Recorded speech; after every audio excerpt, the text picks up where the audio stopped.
최근 해외에서 850만 뷰 이상 시청을 한 유명 틱톡 영상이 있습니다. 어린 여자 아이의 생일 파티에서 생일 선물로 핑크색 선물 상자를 펼쳐보니 안에는 불닭 까르보나라 라면이 있었습니다.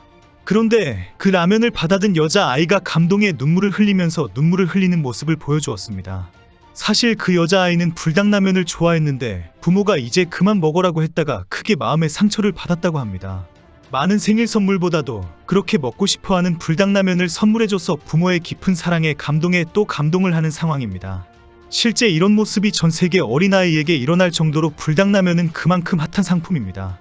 매운 불닭라면이 이미 중독이 되어서 한 번씩 먹어줘야 하고 친구들 간에 정말 재미있는 파티가 되는 음식이 되어버렸습니다. 불닭라면 하나로 친구들과 크게 웃으면서 재미있게 먹을 수 있는 상품이 되기도 했습니다. 특히 이런 상황에 더 불을 지른 사건이 지난 12일 덴마크의 리콜 조치입니다. 덴마크의 리콜 이후 구글에서 불닭 검색이 사상 최고치를 기록하고 있습니다. 도리어 덴마크 금지령이 전 세계적인 화제와 기사 폭발을 촉발시켜버린 상황입니다. 6월 23일 구글 검색 트렌드에 따르면 불닭이라는 용어는 지난해 10월과 비교해 2배, 3월 이후 4배 증가하며 이달 들어 가장 높은 검색량을 기록했습니다. 급증세는 덴마크가 리콜을 발표한 직후인 6월 12일에 최고조에 달했습니다.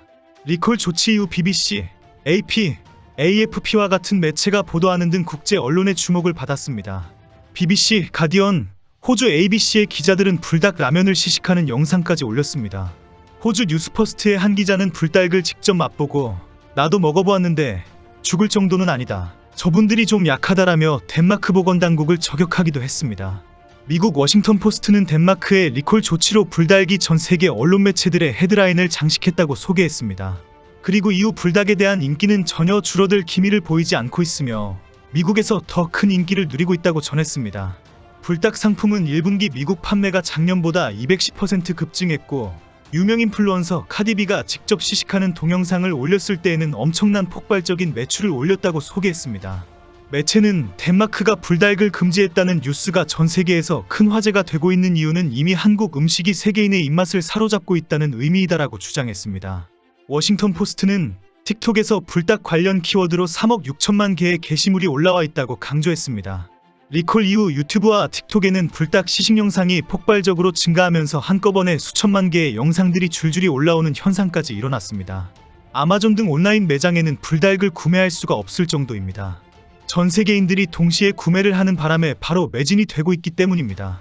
최근에는 해외에서 한국의 라면이 왜 이렇게 다양하게 발전했는지를 취재한 기사들이 많이 올라오고 있습니다. 1950년대 한국 전쟁 이후 가난한 한국이 미국이 밀가루를 지원하면서 분식이라는 장르가 생겼다고 지적합니다. 그 후 1963년 삼양식품이 한국 정부로부터 돈을 빌려서 일본 기술을 도입해서 라면을 만들었습니다. 이렇게 발전한 한국 분식은 아시아 식료품 체인점을 통해 미국 시장에서 계속 판매가 되었고 급기야 핫도그, 김밥, 라면 등으로 수출이 급증하게 되었습니다. 이제 냉동김밥은 매진 사례로 구할 수 없을 정도로 미국 주류 매장의 선반을 빠르게 점령하고 있습니다. 매체는 한때 한국 분식은 그 관심이 사그러 둘 수도 있었으나 팬데믹 상황에서 넷플릭스가 점령하면서 말도 안 되는 양의 K 콘텐츠가 방영되었다. 한국 드라마에는 음식을 먹는 타임이 미친 듯이 삽입되어 있다. 이제는 전 세계에 완전히 새로운 한국 음식 팬층이 구축되었다고 주장했습니다. 지난 12일 덴마크 식품청이 한국 삼як식품의 불닭면 3개 제품을 리콜 조치했습니다. 영국 BBC가 보도하면서 바로 전 세계 언론 매체가 받아서 보도하면서 일시에 세계적인 이슈가 되었습니다. 해외에서 워낙 유명한 제품이지만 덴마크의 리콜 조치가 도리어 해외 토픽이 되면서 엄청난 광고 효과를 얻게 된 상황입니다. 당시 영국 BBC는 덴마크가 한국 기업 삼양사의 매운 라면 제품 몇 개를 리콜했다. 이 제품의 캡사이신 함량이 소비자에게 독이 될 수 있다고 주장했기 때문이다라고 보도했습니다. 덴마크 식품청은 지난 화요일 리콜 조치와 경고문을 발표하면서 가정에 보관하고 있는 상품이 있다면 즉시 폐기해라라고 경고했습니다. 3개 제품은 한국 삼양식품의 불닭 3배 매콤하치킨, 2배 매콤하치킨, 불닭볶음면이다라고 밝혔습니다. 덴마크 식품청은 성명을 통해 어린이와 청소년들이 소셜미디어에서 매우 매운 라면 한 그릇을 먹으라고 서로 도전하고 있으며 독일에서는 몇몇 어린이들이 매우 매운 칩을 먹다가 중독되어 병원에 입원했다고 밝혔습니다. 덴마크 학부모가 식품청에 불닭 제품의 안정성에 대해 문의를 했는데 라면의 매운 고추의 양이 독일에서 중독을 일으킨 고추칩보다 훨씬 더 많은 것으로 나타났다고 밝혔습니다.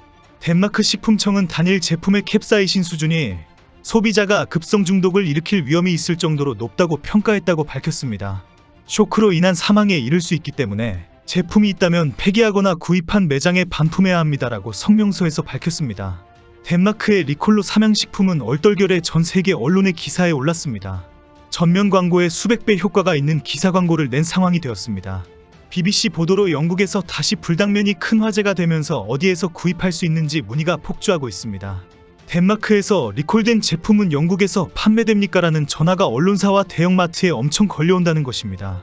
일부 매체는 이 제품은 오리엔탈마트, 스테리마트, 렌달스 UK 및 기타 아시아 전문 식료품마트에서 판매하고 있다. 웹사이트를 포함한 다양한 온라인 소매업체를 통해 영국에서 구입할 수 있다. 소매점에서는 불당면을 포함해서 한국 삼양식품의 다른 라면 제품도 판매하고 있다라고 상세히 안내하고 있습니다. 영국에서 가장 많은 구독자로 유명한 더가디언도 덴마크 리콜 조치를 크게 보도했습니다. 삼양식품의 불닭 까르보나라 라면은 큰 인기를 끌고 있다며 전 세계에서 챌린지가 끊이지 않고 있다고 전했습니다. 삼양식품의 주가는 70% 이상 급등했으며 미국에서는 품귀 현상으로 구하기가 쉽지 않을 정도라고 소개했습니다. 특히 유명 인플루엔서 카디비가 불닭면을 찾기 위해 온라인 사이트를 30분 이상 검색해서 겨우 구입했다는 일화도 전했습니다. 기사를 읽다 보면 나도 먹어보고 싶다는 생각이 절로 들 정도로 최고 인기 상품이라는 것을 구구절절 소개한 기사가 되었습니다. BBC 뉴스는 미국 CBS에도 즉각 보도가 되었습니다. CBS는 삼양식품과의 통화를 하면서 제품에 대한 자세한 소개와 함께 품질에는 전혀 문제가 없다. 지금도 전 세계에서 큰 인기를 끌고 있다라는 답변을 전했습니다. 싱가포르에도 보도가 되면서 해당 제품을 찾는 사람들이 계속 마트에 문의를 하고 있습니다. 페어프라이스 및 콜드스토리지와 같은 싱가포르 슈퍼마켓에는 3배 매콤 핫치킨은 없다고 자세히 안내하고 있습니다. 동남아 쇼핑 플랫폼인 쇼피와 아마존 싱가포르에도 다른 2가지 불닭면은 있지만 역시 3배 매콤은 없다고 소개했습니다. 불닭볶음면은 부담없는 가격으로 최대한 빨리 요리해서 먹기 챌린지를 할 수 있다는 이유로 유튜브의 소재로 활용되고 있습니다. 한국 유튜버들도 빨리 먹기에 많이 먹기라는 컨텐츠를 했지만 유튜버 영국 남자가 이를 적극 활용해서 많은 컨텐츠를 양산했습니다. 이후 외국인들을 대상으로 불닭을 먹게 하는 영상은 지금도 엄청 쏟아지고 있습니다. 불닭라면은 삼양식품의 전체 해외 수출액 10억 달러에서 약 40%를 차지합니다. 특히 한국에서 생산하는 불닭 라면의 70%를 해외로 수출하고 있습니다. 지금까지 불닭 라면은 8년간 1조 2천억 원이 넘는 수출액을 기록했다고 합니다. 삼양식품은 지난 19일 덴마크 당국에 반박 의견서를 제출했습니다. 캡사이신 양을 잘못 계산했으며 아주 맛있고 안전한 식품이라고 주장했습니다. K 컨텐츠가 흥하니까 K 음식들까지 해외에서 난리가 났네요.